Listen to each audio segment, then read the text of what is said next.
Hello, everybody,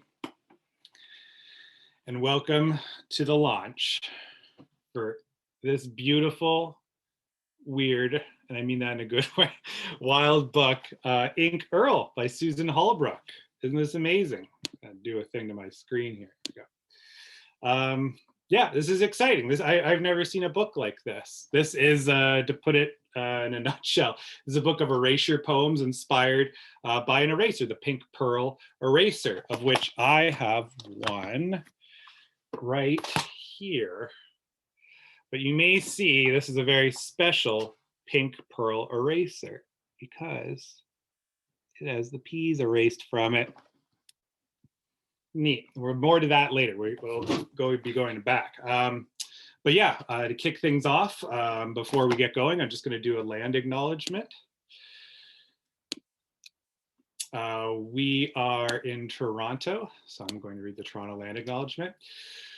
We acknowledge the land we are meeting on is the traditional territory of many nations, including the Mississaugas of the Credit, the Anishinaabe, the Chippewa, the Haudenosaunee, and the Wendat peoples, and is now home to many diverse First Nations, Inuit, and Métis people. We are also acknowledged that Toronto is covered by Treaty 13 with the Mississaugas of the Credit. I should also mention that I'm James Lindsay, the sales and marketing coordinator at Coach House Books. Always a feisty chat out there now too, it's good. Hello, there's a lot of people here, it's great. I'm just killing time while some more people come in, to be honest. Have you seen a book ever printed like this? I have not. What Susan has done is taken the ad copy for Pink Pearl Eraser, and she has made many, many, many poems by using simply this text. I could go on about it. I won't. I'll bring Susan on.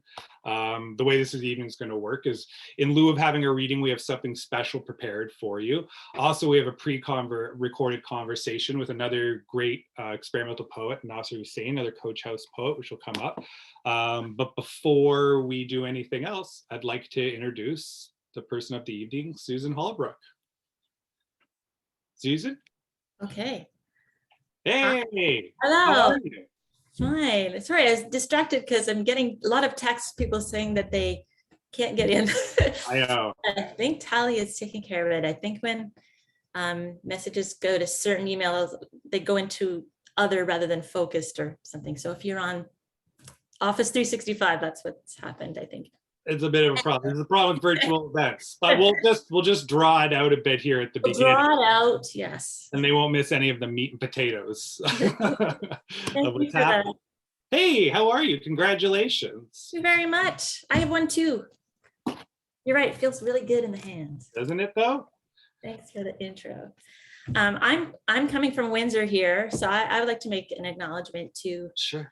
that this is the traditional territory of the Three Fires Confederacy. So that's Odawa, Ojibwe, and Potawatomi, and Huron-Wyandot. But I wrote it mostly in Leamington at Point Pelee, and that is Caldwell Nation territory.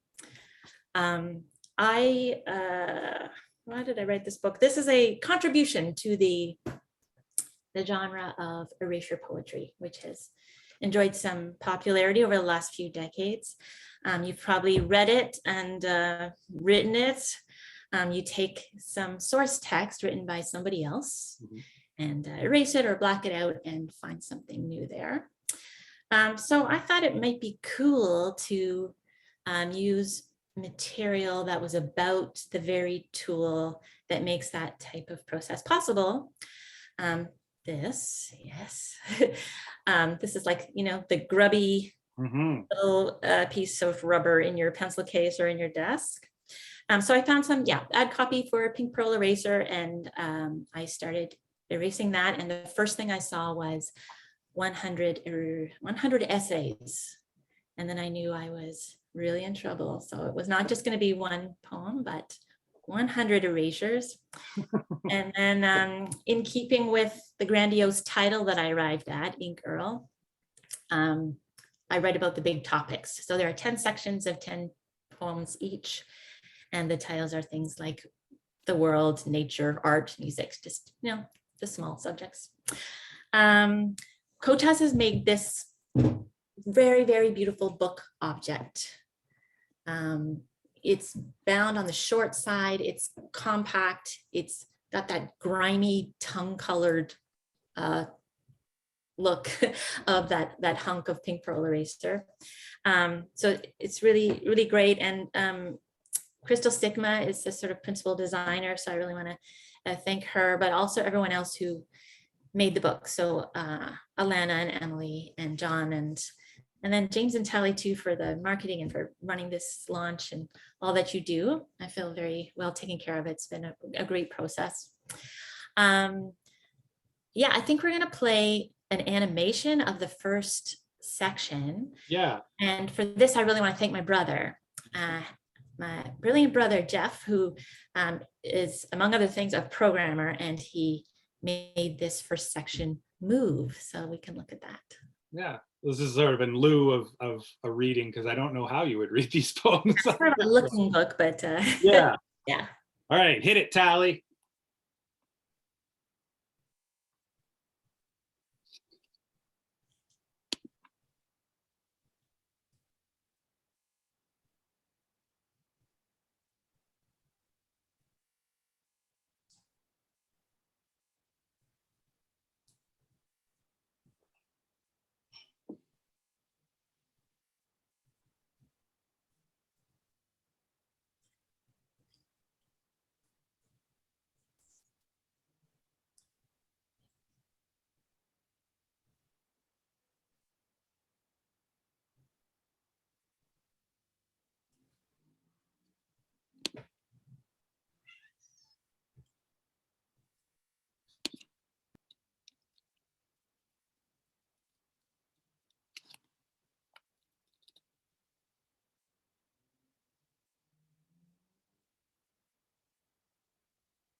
All right.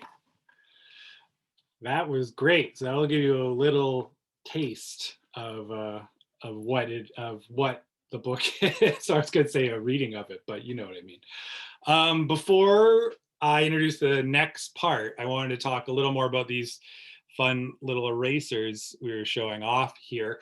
If you have ordered Ink Earl as of today, and if you order it, this is your last night too, you will receive one of these customized Pink Pearl, now Ink Earl erasers. If you haven't received yours yet, we will get it to you. These are signed by Susan on the back and have a little heart in the corner. They are official Pink Pearl erasers that, and I'm bringing it up now, the P's were removed by our next guest himself, Nasser Hussain, author of Skywritings, a book of poetry where Nasser has made dozens of poems here using just airport codes.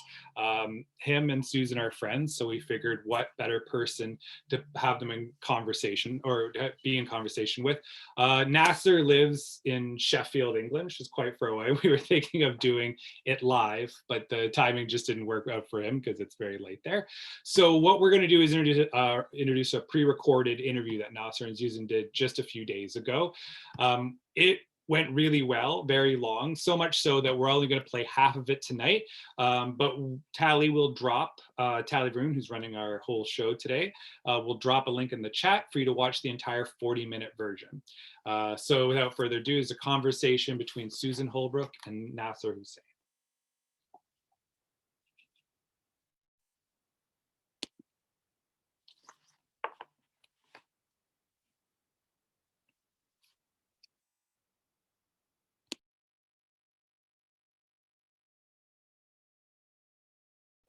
Hi, Susan. Hi, Nasser. Nice to see you across the ocean. Oh, it's great to see you too. I'm sure you've been introduced, fulsomely at the opening of this thing, but I'd just like to take a second right now to say thanks for writing one of my favorite books this year. This Ink Earl is absolutely astonishing. There's joy on every page. It's a great thing, and I'm really lucky to have gotten a copy so quickly from Canada. And yeah, I'd love to talk to you about it for a few minutes. Yeah, well, then can I just take a moment then? You've also been introduced fulsomely, but I want to thank you because you enabled the book. You were the first person I showed, and you were enthusiastic and gave so many beautiful edits. It's just absolutely wouldn't be Ink Earl without you. So thank you. That's great. Wow, my back's sore from all the slapping we're doing here, Susan. But the conceptualist in me can't get away from the lovely 10 by 10 structure in this text. And I have 10 questions for you today. So how about we get started? All right. All right. The first question is about love. Susan, can you please talk for a moment about other Erasure poets that you love? And I think we have a slide of the first page that I'm thinking of here. Tell if you wouldn't mind. There's the title. There we go. Yeah, there's one of them. That's Jen, reference to Jen Bervin's Nets. Before I talk about that, I'll mention some others. I really love the erasures done by visual artists. So they're not really erasing, but they're painting over. You can Google around and find these. So a really famous one is Humiment by Tom Phillips, painting over that Victorian novel, A Human Document. And then Doris Cross back in the 60s doing the one about the dictionary columns. It's called Dictionary Columns. Again, painting and drawing over. Those are just gorgeous, and you can find them online. A book that's really important to me that I often teach is Jordan Abel's The Place of Scraps. It's really incredible. So there, Abel erases the source text that is Marius Barbeau's, who's a white ethnographer, his study of Abel's own ancestral territory, Niska culture. So in that case, the relationship between the poet and the source text is one of decolonization. That's a really incredible book. And then a lot of erasure poets work with famous, like canonical texts. That's really fun because you know the text that they're working with. So ones that people know that you can also see, slides of online are Radios, which is Ronald Johnson's Erasure of Paradise Lost. And The MS of My Kin is the poems of Emily Dickinson. That's more recent, that's Janet Holmes. Lots of people have worked with Shakespeare's sonnets. So here's one of them. This is a poem that's sort of an homage to Jen Bervin's Nets. I was playing on the saying of upsetting the nest. So nets upsets song nests. And I was also thinking about her poems as nesting. So song is sound in French, and so her sounds are nested within Shakespeare's sounds. So that's what I was doing there. And, I think it was your idea, Nasser, to have some homages in this book. So thank you. I have this one. And then the next, I think we have another slide for another. Yeah, so Gregory Betts wrote The Others Raised in Me, which is another erasure book that takes a Shakespeare sonnet as its source. So it's sonnet 150, and he writes 150 erasures. So I'm really indebted to Greg Betts because this sort of maximalism of that was really appealing to me, like the persistence of it. Absolutely. And, so probably it was one of the reasons I did what I did, which was 100 erasures of the Pink Pearl ad copy. I don't know if Greg will be there Wednesday night. This is pre-recorded. So if he is there, hi, Greg, you're in the book. And if he's not, nobody tell him. It'll be good. Surprise. Thank you. That's fantastic. And yeah, you've named a lot of my favorite erasure poets. Yeah. Yeah, you've definitely joined the canon of, if we can talk about such a thing. I know. The next question will be about the world. In this section of the book, and I think we should have a slide to the effect, you sound the SOS. You ask for help. A lot of it does sort of hover around the current climate crisis. And lots of sort of natural images are running through this section and others in the book. So it just seems like a good time to ask you about your relationship to eco-poetry as a genre. Mm-hmm. I think so there's 10 sections. I think the nature section is actually where my heart lies, if my heart lies somewhere in the book.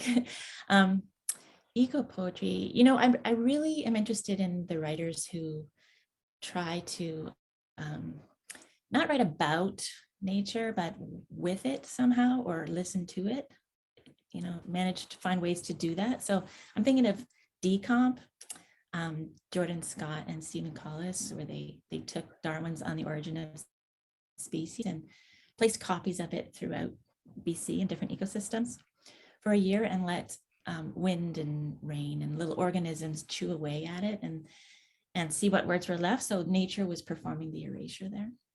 It's a really beautiful example. So that's something I think about whenever I'm wanting to write, about nature. So I think we could go to a slide from that section. It has the word Shisper in it, your SOS from the world. Yeah, that one. Okay. This is one of my favorite ones, actually, because it's got a non-word in it, Shisper. So the process of writing these was me staring at, I just printed off 1 million copies of this ad copy, and then I stared at it, and Shisper kept popping out at me, and I stopped myself because it's not a word. And then finally I gave in. I live at Point Pelee, which is a marsh, and The reeds are very tall, and in the fall, especially when you walk through them, they don't whisper, they shisper. That is the sound that they make.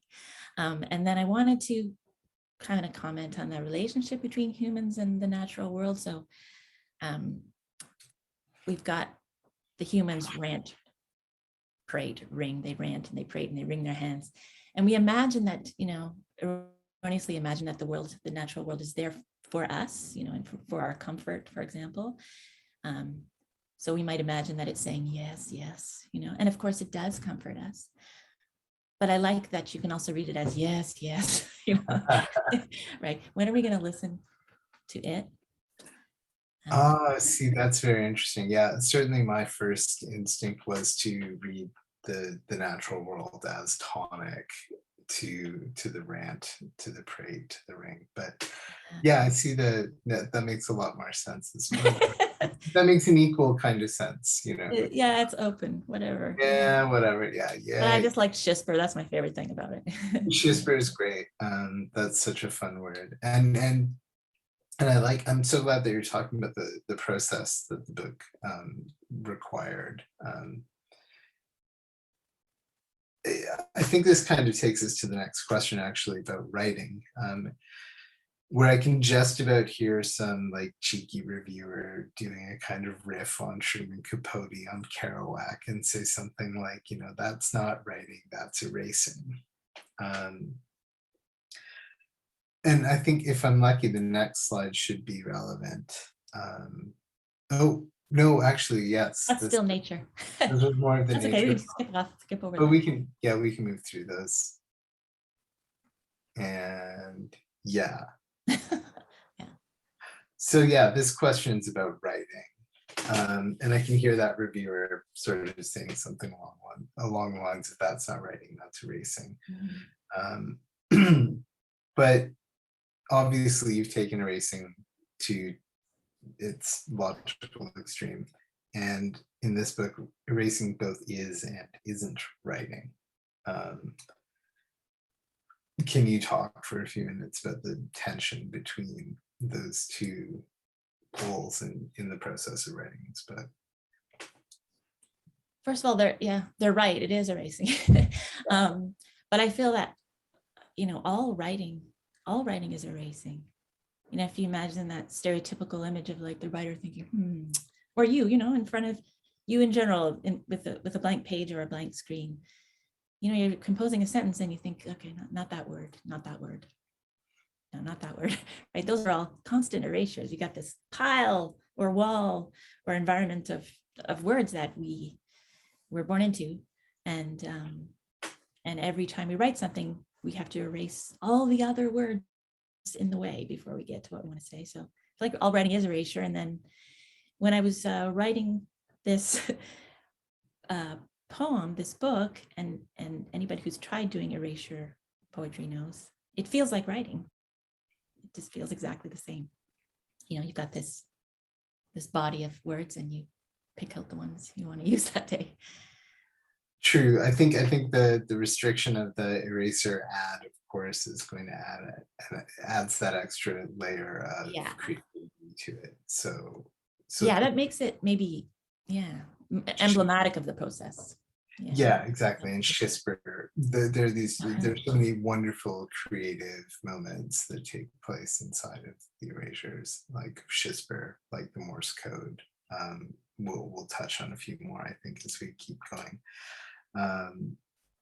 Yeah, I love that idea that it's always erasing. That's wonderful. Thank you. All right, next section, next question. Susan, what food stuff would you erase? Liver would be my one-word answer. Not rump steak. I don't think liver is in this poem. I'm just no, sadly. Rump steak was, but liver was the thing that we ate in the 70s. Everybody ate it. I mean, I just cut it into little pieces and swallowed it as pills with my milk. Oh, that's there's really alfalfa, yeah. But this, yeah, I mean, I've said it before, but this is absolutely my favorite, maybe my favorite page in the book. Finish ya aflafa. And so much of what I love about this book is kind of encapsulated in this. There's that creativity of language. It calls up a word without saying the word. It's just perfect, and thematically in this section, as you readers will find out, follows a lovely little pattern inside of this section on food. I suppose just now I'm not really asking a question, I'm just being a fan right now. Susan. Yeah, right. This is part of the little series, finish your corn, finish your acorns, finish your alfalfa. So that's in the food section. Mm. Yeah, this is an example of maybe defamiliarization, which I always on about with my students. And thank you, Fredwa, for introducing me to that idea from Victor Shklovsky's 1917 essay, Artist Technique, where he talks about defamiliarizing or making the familiar unfamiliar as being the goal of the artist. So how to make something new. So in this case, it's alfalfa. And this is an interesting moment, I think, because it's the error that makes us see it. That's why we see it anew. It's become unfamiliar for a second. And then I hope that means that for a second, you think about how beautiful that word alfalfa is. Maybe you haven't thought about that since the first time you heard it. You probably thought that the first time you heard it when you were 7 or whatever, yeah. But we forget, we lose our rapport with language, and something like an error, which is one of the thematics of the book, can stop you and make you take a moment and hear the beauty in that word. And maybe also the thing, might be able to think about the thing alfalfa. That's fantastic. Wow.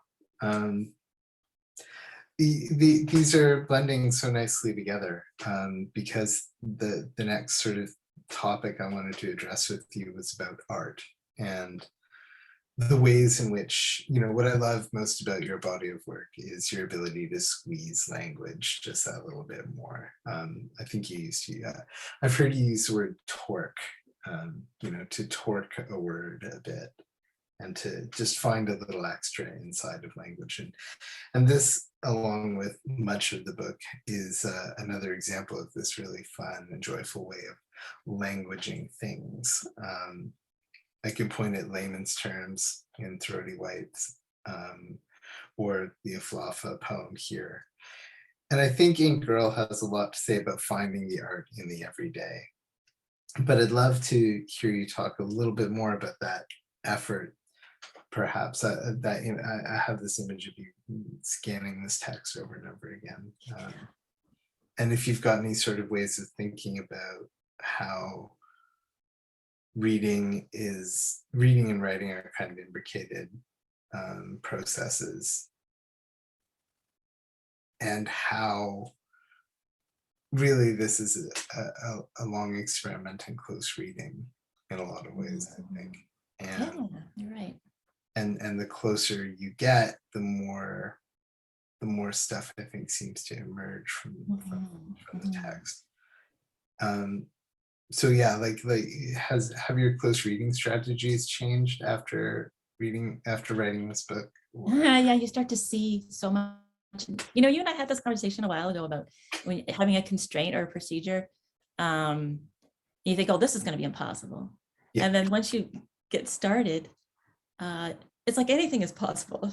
You have your knife poems, the poems that could be written with a knife, so only letters that have straight lines in them.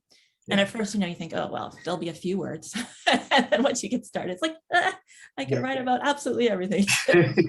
And that's what happened with this one too. It was going to be one poem, and then, yeah, everything in the world is in there. But yeah, it sounds like you're talking about how you make language fresh through this close attention, right? Yeah. And I feel like constraints do that, or push us there too. Like when you're working with a constraint, you end up in a corner you didn't expect to be in, and then you see a word or an idea in a new way that you wouldn't have intended. Changing in context is also a way to get sort of unfamiliar and familiar.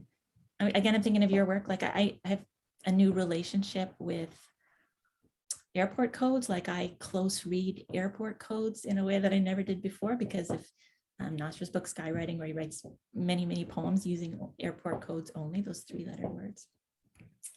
I think we're looking at slides of from art. Yeah. There was one of the pair, if you go back to the pair. So there's an example of context. So yeah, this is in the art section, maneuver a pair into a corner and sign it, right? So there I'm thinking about the ready-mades, Marcel Duchamp, and like so much that came after that. But the idea that seeing something in a different context is gonna change your reading of it, make you look at it more closely. Right. And then the next slide was Our Mud is Elsa, because, so I have this series of that kind of conceptual or ready-made art pieces. And then I want to say Our Mud is Elsa as a nod to Elsa von Freytag-Lorenhoven, who art historians have, recently realized is the actual maker of the fountain, which is that urinal submitted to an art show. Everyone believes by Marcel Duchamp, but it was his friend Elsa who signed it Our Mud. And that's a very, very famous piece, considered the most influential piece of art in the 20th century. Yeah, easily. It's certainly for conceptualists, right? Like for us, it all comes from that attention to the real, and defamiliarizing it and turning it a bit on its side and finding the sculptural possibilities in a urinal, or the poetic possibilities in an eraser ad or an airport code. Yeah, I think we're all kind of working from the same text in a way. That's great. And then concrete, so that's sort of the concrete attention to. I know we already talked about nature, but I think we might have the slide of the forest. Oh yeah, that's coming. It's coming. I think. Well, let's see what's next after. Well, really, what I wanted to talk about next, again, conceptually, in line with the book, is this idea about a family that comes after the art section. And I think the next slide here would be appropriate. And really actually kind of connects to that, to Duchamp and Elsa von Freytag as well.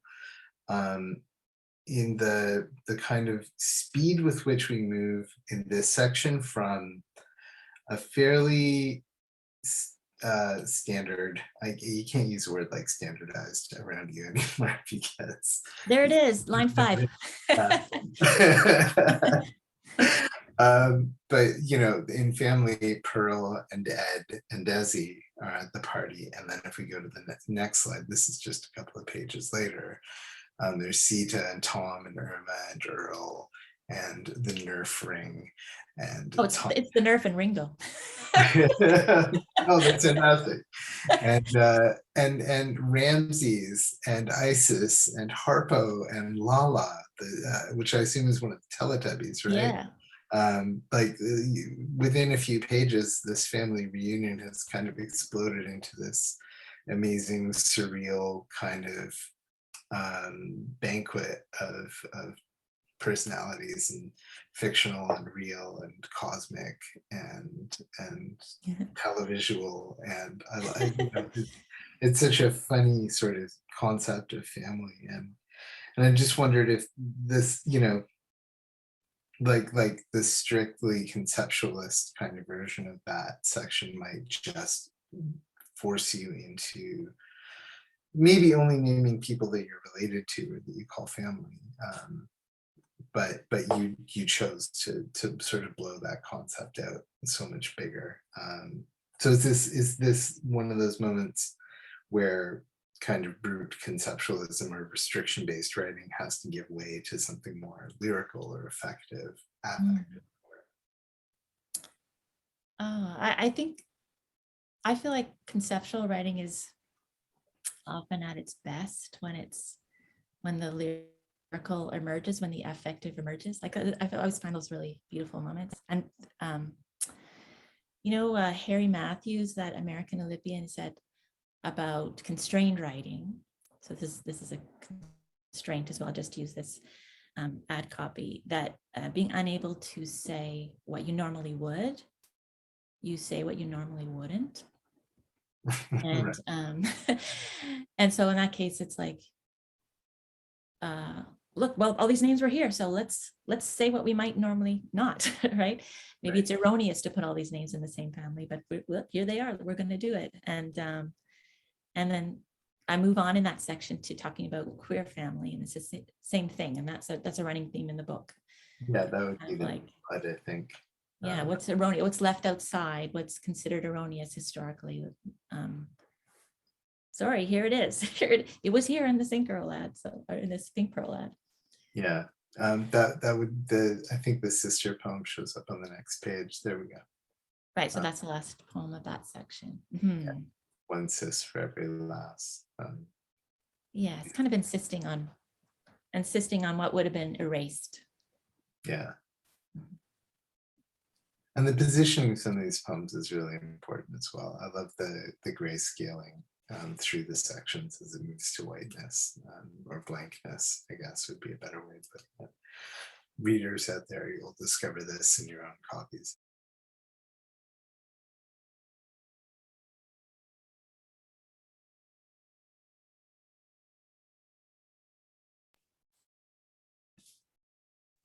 Hello, welcome back.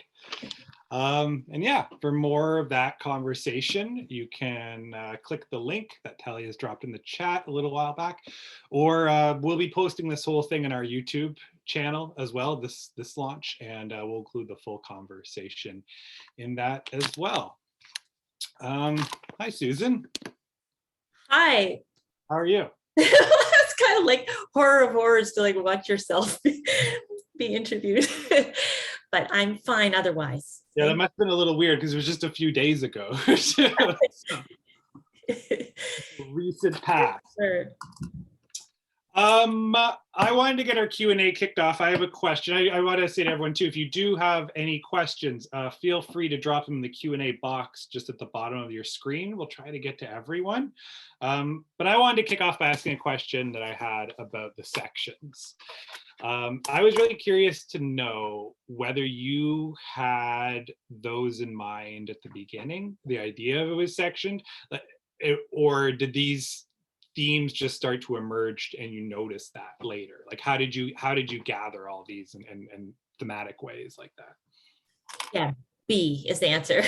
Yeah, so at first things were just popping out. I honestly didn't think I would find 100 things. But some things were really irresistible, like pop tests for everyone. Like I knew I had to put that in there somewhere. So you're right. I gathered a bunch of poems that were emerging, and then I realized they addressed these huge topics actually. And then I started to divide them up. Okay. And just like that? Yeah. Logan Watson, who's here tonight, has a question.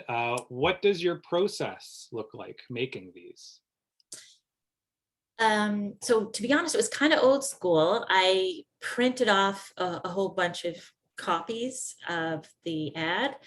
And because I'm always busy with other things, to tell you the truth, did it in bed usually.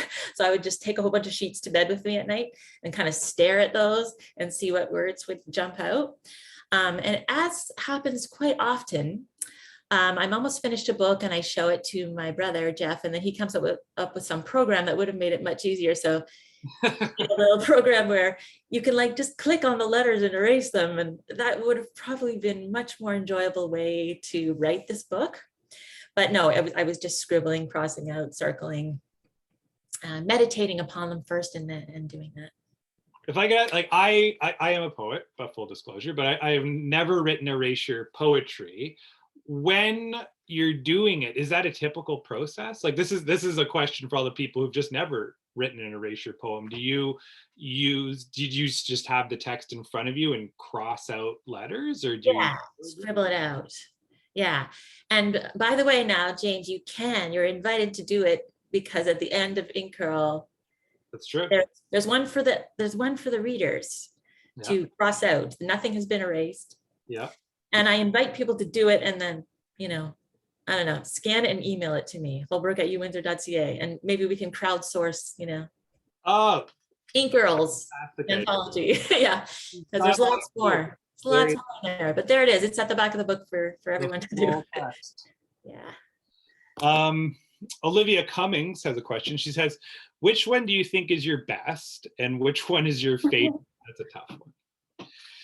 Oh, that's an interesting, between best and favorite. I think my favorite is the one I talked about, Shisper. Mm-hmm. There are two that we already talked about, and I in a way think that Aflafa is the best. Thank you for that question. I feel embarrassed that I didn't even notice the spelling error or purposeful mistake there until I watched your video. Nasser was like, oh, what, Aflafa? Yeah. Yeah, and then but that's interesting too, when we don't see it and then we do see it, and it teaches us something about the ways that we read. Yeah. It teaches about how we skim and how we miss. I think you already covered a bit about this one, but your favorite section, or which one did you find easier to write? That's a good follow-up to that one as well. That's from Christiane Middlemore. Easy. Oh, hi, Christine.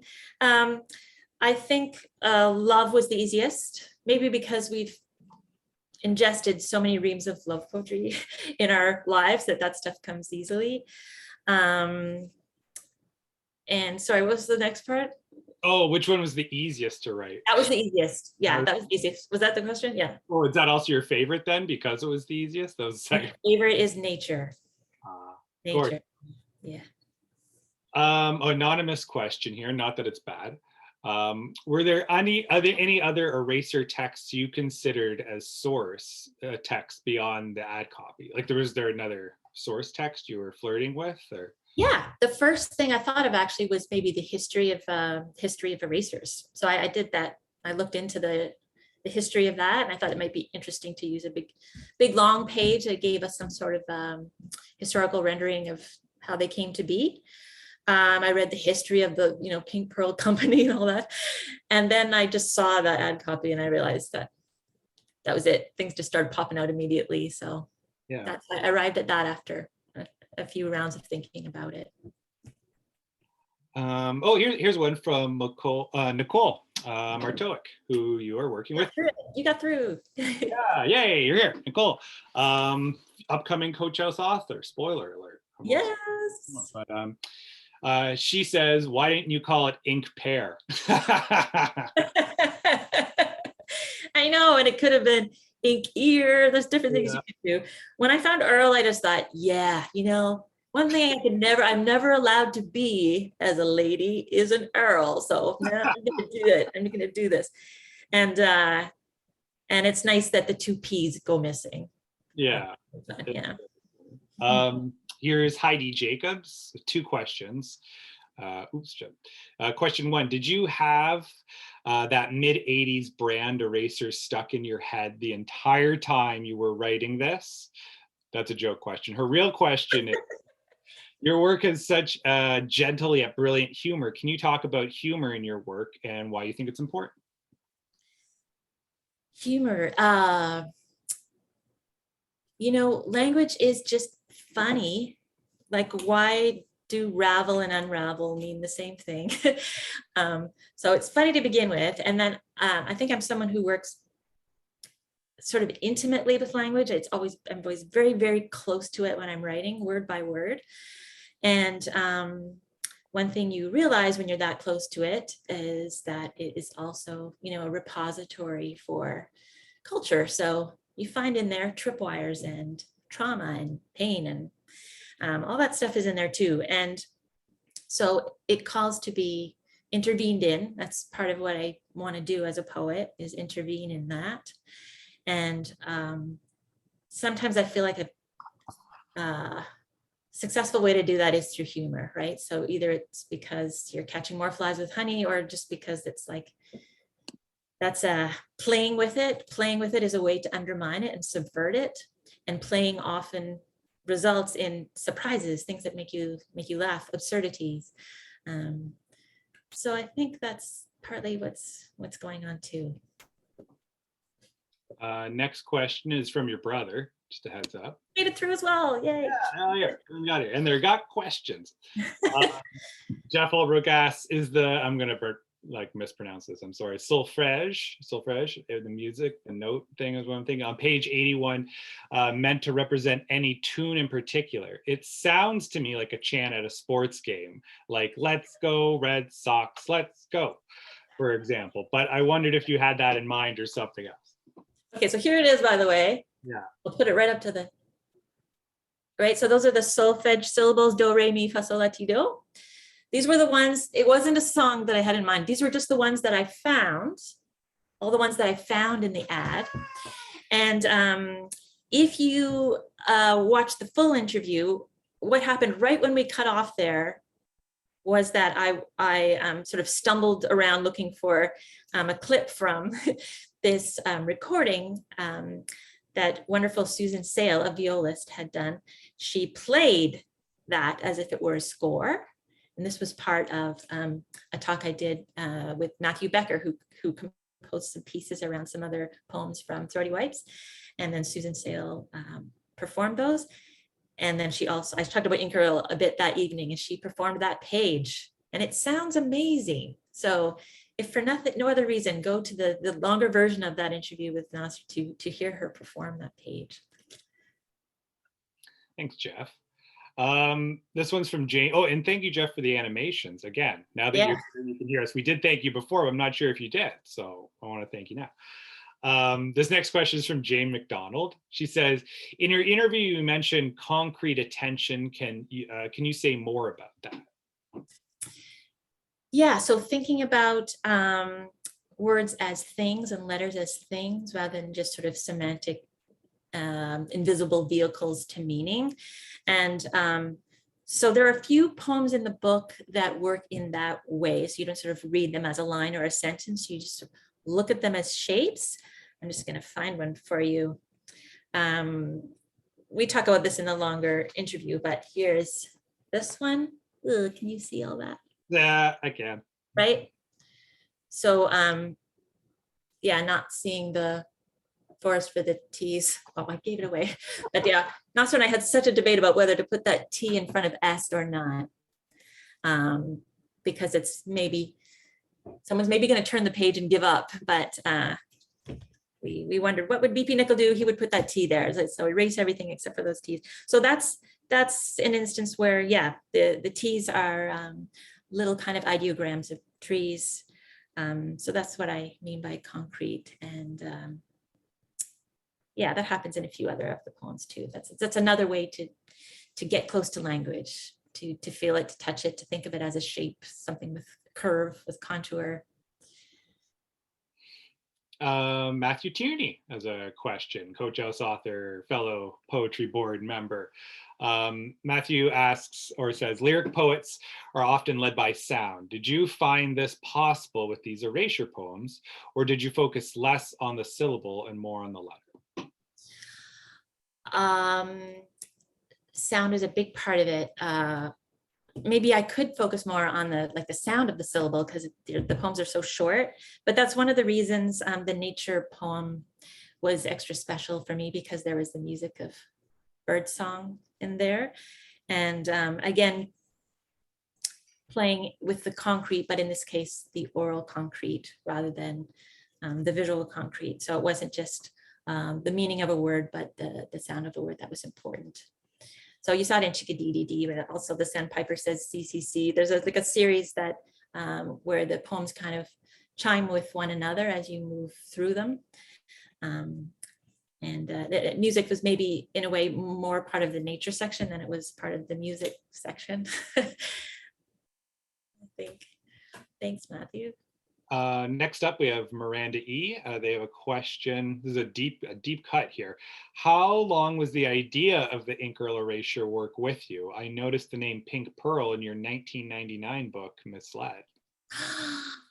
Wow. Deep cut. Wow. Thank you. That is so interesting. I had forgotten that. And, you know, I find that if you look at any project, you can go back and find the seed in an earlier book. So I just finished a chapbook called Canon, where I rewrite the great civil literature on a calculator and on a Canon calculator. And, you know, that grew out of one poem in 30 Wipes, where I write a poem on the calculator. And that grew out of one line in Joy So Exhausting, where I saw my daughter's name on the clock. Elise, I realized that I could write her name on a calculator.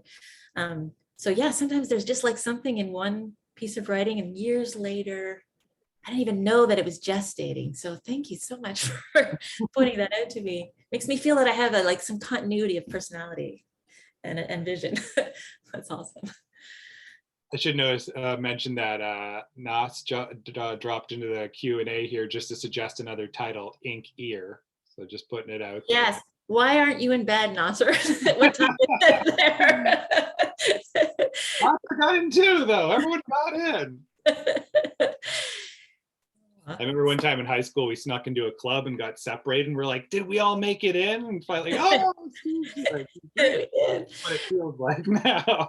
But yeah, Nasser did fight for Ink here. We had that discussion because yeah, sound is part of the way the poems move one to the next. But I was all about the Earl. I really just wanted to have that like moment of bravado.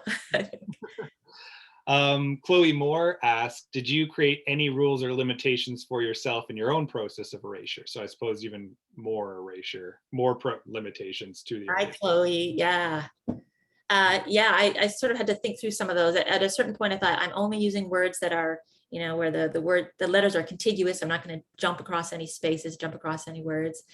But then I broke that rule because I just wanted that little bit more freedom. Then at one point I thought the word tits is in there, but the first version I had tist, because you know I do like some errors and there are mistakes in the book that I like, but I decided later that I would allow myself to spell it correctly, that I didn't have to again have the letters be contiguous. So yeah, it's a process, right? I know, Chloe, you know this too. Like you set yourself some rules and then you realize, that's just one too many constraints, and I can do a lot more if I cut myself some slack. So I did that a couple of times. Here's another one from Christina. Were there any poems that you had to cut out? Did you make it over the 100 poems and restrict yourself, or did you struggle to reach your 100 poem goal? Yeah, both. Sometimes I was struggling. Sometimes I had, like 15 for the music section and only 7 for the food. And so there's lots of that kind of thing. Once I had that ridiculous, idea that I would have to have 10 by 10, I had that issue of having too many and sometimes too few. I never got to use the word fever, which is there. That's a good one too. That was almost in the nature section or the world section, like Earth Runs a Fever. That was almost in there. But so somebody who's going to do an erasure on that last poem can write a poem about fever, please, because I do want that word to be used. Also, Earth is in there with a capital E, so that one was almost in there. So yes, I did have to sacrifice. This next one is from Barb. I think we spoke a little bit already, but it's a good question here. How would a publisher edit an erasure book? That's a question for Nasser. Are you still there, Nasser? I only wish we could just, using the magic here, just bring Nasser back up. Well, I guess he would have to talk in the chat. What did he do? Sometimes he gave me, when he saw it, I only had, 60 of these. Mm-hmm. So it was his idea to have some homages to other erasure poets I liked. Sometimes he would just tell me, this section's a little weak. Can you just write some more, and we'll see if there's some better ones that turn up. Sometimes he added some words. So like that one that I like about Shisper, I really just had prate, you prate, and nature Shispers, yes. And he said, yeah, let's get those humans doing something else. So we added ring and rant. So it's a co-writing at times, you know, particularly in this case, I think with someone whose writing is so simpatico, we work well together. Nasser's in the chat. He's saying that it was really easy to edit because the concept was so strong. So there you go. Kate Hargraves asked, the pink of the Pink Pearl eraser is so iconic. Did the color of their eraser, did the eraser color the poems at all, rather? Sorry about that. Did the eraser color the poems at all?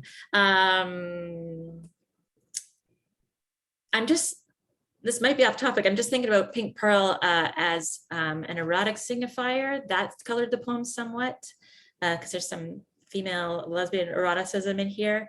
And I love that Pink Pearl has that meaning. If you look it up on Urban Dictionary, in case you don't know it. The color, I don't think the color appears. Pink, the musician, appears. But I think in terms of eroticism, it makes its presence felt. Yeah, thanks, Kate.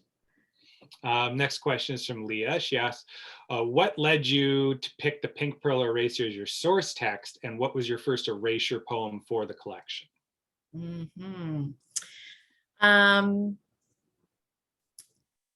Yeah, it could have been another eraser. This one is so iconic though, you know, like I'm in my 50s and I had this in my pencil case when I was a kid. I remember the moment at my desk when I was thinking, oh, what could I use as a source text? I thought about, you know, some famous poems I knew, and this was actually just like sitting. One of these was sitting on my desk. And I think that's when the idea hit me. And then I didn't let it go after that. M. Banks has a question. They asked, this book is such a celebration of possibility and opportunity. Can you say something about possibility and opportunity? Oh, yeah, like I feel, you know, ironically, I feel possibility and opportunity in constraint most keenly. You know, like I have a blank page. I don't really feel that, but when I have to write within some corners, within a constraint, it starts to explode. There's a beautiful Wordsworth poem about that. And I quoted in here, nuns fret not. I put that in the music section because I'm terrible with puns. And the fret was there. So language is that place. I talked about how it's a repository for the bad shit of culture, but it's also the place of possibility. And so if you have an intimate relationship with language, you can also find joy and love and all those good things. So it's about the kind of work you do with it. I have another question from Chloe Moore. This time, did you have a vision for the book as a physical object, or was that the folks at Coach House? Yeah. But an opportunity to talk a bit about the unique shape of the book and how that came to be. Yeah, that was a collaboration. I think I started to imagine what if it could look a bit like an eraser. But Coach House had the idea for the short edge, which really makes it feel more like the eraser. We don't think of it like this. We think of eraser like this. And I think the detail that I'm most happy about, that was not my idea, are these little hearts in my name. I never would have thought of that. That was Crystal, and that's the Papermate hearts.